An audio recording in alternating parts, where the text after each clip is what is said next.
Hello everyone, I'm Tegan Wiedenhaf and this is my case study on Golden Oak High School. So first I'll start with a summarization of Golden Oak High School. The school is in a metropolitan area which serves 965 students in grades 9 through 12. Most families in our school are middle-income families, and we have recently become a very diverse student population. Golden Oaks has a reputation for having a low turnover rate among the teaching staff. This is the principal, Mr. Rhodes' first year. Golden Oak has the lowest attendance rate in the district. Mr. Rhodes has been given the task by the superintendent to help with the decline of attendance rates. Within the past few years, teachers are using personal discretion when counting absences. So with that, there are some legal and ethical issues. Students involved have had a decline in their grades due to missing school, which is not promoting their future in college or their career. Parents are violating the state law by not sending kids to school for reasons that are not excused. And teachers are violating school policy due to using personal discretion with their students. Golden Oaks High School has become very easygoing on allowing students to be absent based off of their own personal discretion. So let's start with some facts. There are different people involved. We have Tyrone, Karen, Carl, Christina, and John. There are teachers, school counselors, the athletic director, Mr. Rhodes himself, and Dr. Newman, who is the superintendent. Some unknown people are the parents and families involved, other staff members in the building, plus the other students who are also absent, and race of these students. So the place is Golden Oaks High School. It is in a suburban community. The community is of a diverse population. What we don't know is the attendance data of the surrounding schools.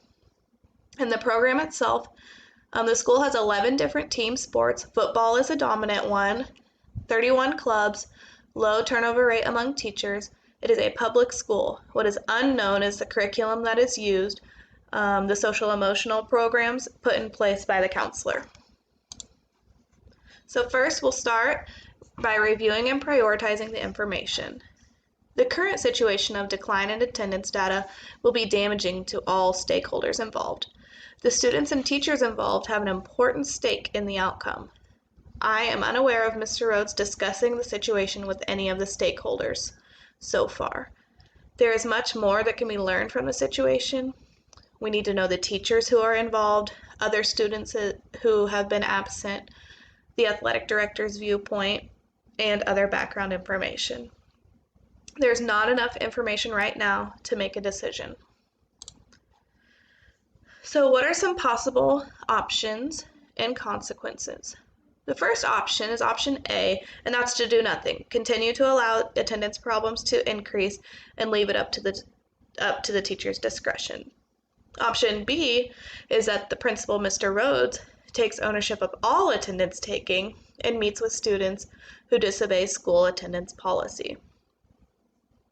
Option C is to utilize a database system similar to Skyward to record attendance data and academic data to see the relationship and how they coincide.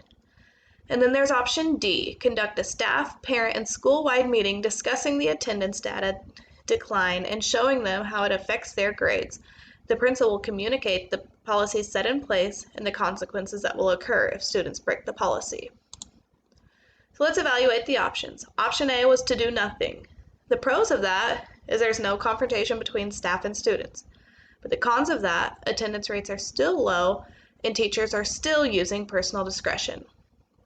Then there's option B, where the principal does all the work. So the pros of that is that the attendance policy will be met, but the cons is the principal is spending way too much of his time on attendance rates rather than student learning and school improvement.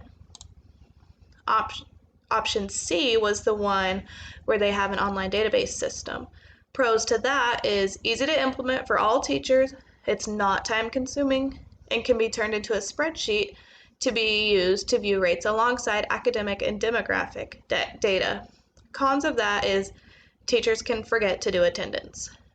Option D is that parents understand the policy set in place, staff members become aware of the policy, Those are the pros of that. The cons of that would be parents won't show up to the meeting that is held for them. Parents might, or people might be upset that the school is now enforcing the policy. So the best option I thought was kind of a mix between option C and D, but mainly option C, because all stakeholders have a part in this option and they're able to advocate for this new plan set in place for continued school improvement. Students and teachers will be knowledgeable of the district policy and the state laws. We will use an online database that is as simple as a click of a button to record absences. Then the principal would be the one to evaluate whether the absence is excused or unexcused. That part would not be left up to the teachers. So how would we implement this decision? First, I would hold a staff meeting to make sure all staff members understand the state laws and the school policies. Then I will show them our new online database system that will take attendance and send it straight to the office. I'll have to kind of demonstrate how to use that for them since most won't be familiar. The office will then notify the principal about the students that are absent, and he will be the deciding factor on excused or unexcused. Next, I will hold a meeting with parents, families, and students to discuss school policy on attendance. I will then hold a similar meeting during school hours for the ones who didn't make it to remind students and teachers again of how important it is to their future to come to school. Communication is key in this decision. Everybody needs to be able to understand the policies and the database system that is set in place. Attendance rates will be analyzed weekly. If I catch any chronic absenteeism continuing to be an issue, we will see if there's a correlation between teachers and students or any other demographic information and find out a reason of why it continues to happen. There will be a consequence if students continue to be unexcused. This change will help student development because we will hold their feet to the fire and make sure they're coming to school like they should, which would in return help their grades and their future if they want to be successful in college or in their career. It will also help continuous school improvement because their grades will be up, they'll be at school every day, which means test scores should be higher. This case study covers Standard Component 6.2. Program completers understand and demonstrate the capacity to evaluate, develop, and advocate for a data-informed and equitable resourcing plan that supports school improvement and student development.